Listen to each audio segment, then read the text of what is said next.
Հարգելի սպիտակցիներ, համամլեցիներ, ողջունում եմ բոլորիդ, ուրախ եմ այս լավ, այս ջերմ հանդիպման համար։ Ես սպիտակում այնքան շատ ընկերներ ու հարազատ ընտանիքներ ունեմ, որ ես ինքս էլ ինձ համարում եմ սպիտակի, սպիտակցիների բարեկամ։ Չկա մի ժամանակահատված, 1-2 ամիս, որ մենք չլինենք այս քաղաքում ու մեր ընկերների հետ չշփվենք սպիտակցիների հետ։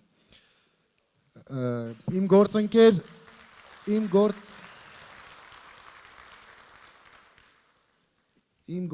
Քրիստինե Վարդյանը արդեն նշեց նախագահ Քոչարյանի ժամանակ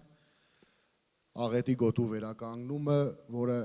այսպես ասած իր կաշվի վրա զգացել է հենց սպիտակցին։ Հենց ավերիչ երկրաշարժն է ամենաշատը զգացել սպիտակցին եւ 98-ից 2008 թվականների վերականգնման աշխատանքները եւս զգացել է հենց սպիտակցին եւ հենց դրա վառ ապացույցը այսօր մենք այս դահլիճում ենք գտնվում, որը նույնպես կառուցվել է նախագահ Քոչարյանի տարիներին։ Դուք լավ գիտեք, որ մեր առաջնորդը Ռոբերտ Քոչարյանը իր խոսքի մարդ է, կամ չի տալիս խոստում,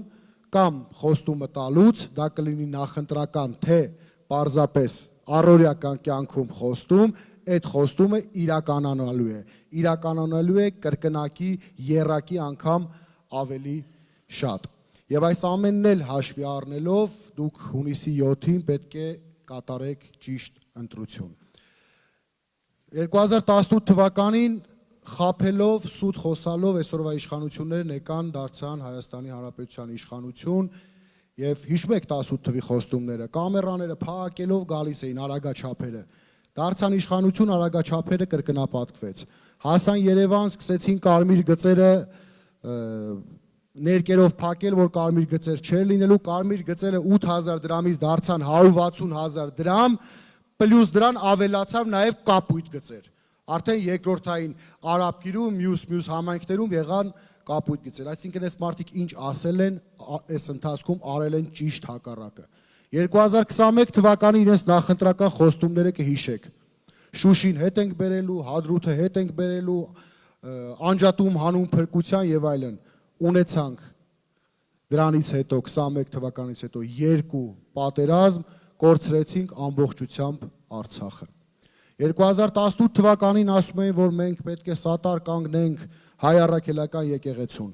Մենք բոլորս տեսնում ենք ինչ հալածանքների է ենթարկվում եկեղեցին եւ բարձրաստիճան հոգեվորականները, ընդհուպ ամենայն հայոց կաթողիկոսը։ Այս մարդը այսօրվա իշխանությունները իրենց ղեկավարի գլխավորությամբ իրենք խնդրեմ ունեն մեր ինքնության հետ, խնդրեմ ունեն նաեւ քրիստոնեության հետ։ Ամբողջ աշխարհը գիտի, որ մենք առաջին քրիստոնյա պետությունն ենք։ Վերջերս ամբողջ քրիստոնեական աշխարհը, եվրոպական երկրների ղեկավարները եղան Երևանում ինչ-որ գագաթնաժողով են իրականացնում։ Դուք տեսաք որևէ պատվիրակություն այցելել Մայրաթոր հանդիպում ունենալ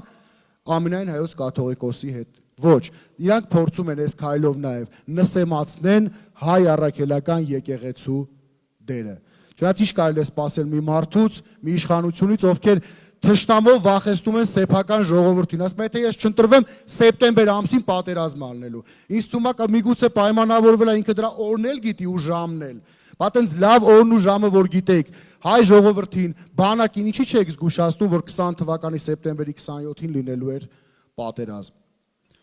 Մի 2 օր երեք էր, ոնց որ նախընտրական սրտիկներով ինչ որ պարադ էր անում, տարբեր երկրներից ինչ որ մի քանի տենց զինատեսակներ էր բերել, զինատեսակների անուններն էլ փոխել, դրել հայկական անուններ, տպավորություն թողնելով, թե ստեղծելով, թե դրանք հայկական արտադրության զենքեր են։ Բոլորս հասկացանք, որ դա նախընտրական շոու էր, նույնիսկ այդ զրահամեքենաները քշող այդ վարորդները մեջից սրտիկներ էին ցույց տալիս։ Պատկերացնում եք, զինվորականները այդ ահեղ զրահամեքենաների վրա նստած սրտիկներ էին ցույց տալիս, ժողովրդին սրտիկներ էին ցույց տալիս միմյանց։ Եվ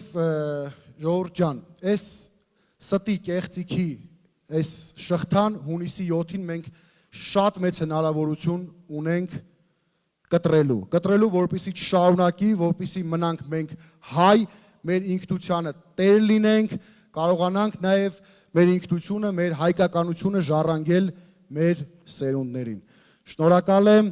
այդ դեպքում հունիսի 7-ին քվեարկում ենք համար միասին, շնորհակալություն։